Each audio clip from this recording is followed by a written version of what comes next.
Now to the latest on the mysterious drone sightings reported in our area. New Jersey Governor Phil Murphy spoke extensively about them today and offered some reassurance to residents in the Garden State.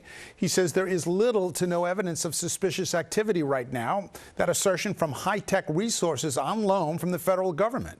We finally, I'm happy to say, got 3 separate systems, very sophisticated systems. I'm not going to get into the details of them, from the federal government into New Jersey beginning on Friday.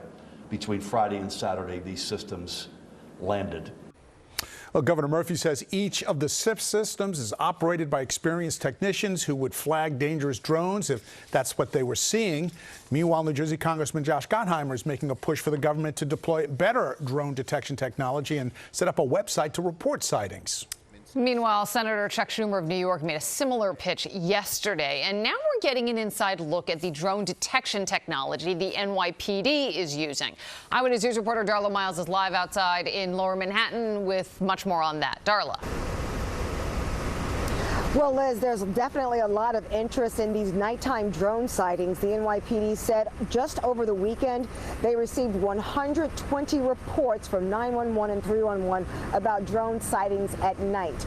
That's more than they received in the entire month of November. But they also say some of the drone curiosity is fueling the drone hysteria, with hobbyists launching their own drones, some even pointing lasers at airplanes, which is creating a whole different safety risk. But what they say is there are hobbyists who are launching their drones, looking for the drones, but leave the drone hunting to the drone hunters. We get, on average, some 2,000 plus drone flights detected by our experts and our software every week. So there are a lot of drones in the sky.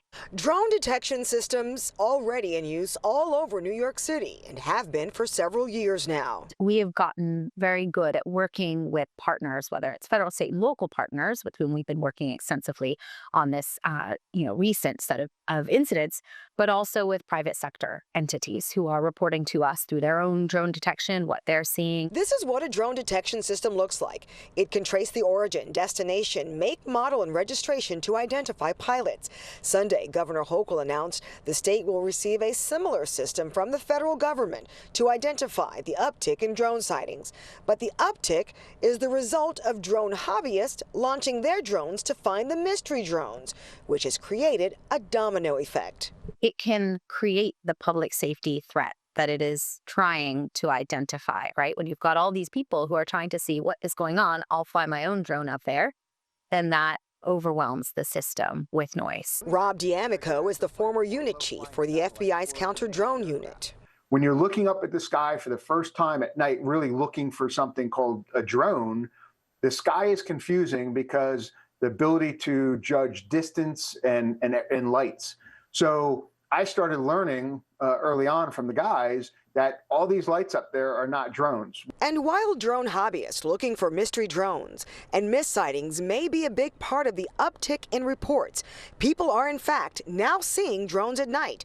That's because in September 2023, the FAA changed the regulations, allowing nighttime drone use for the first time.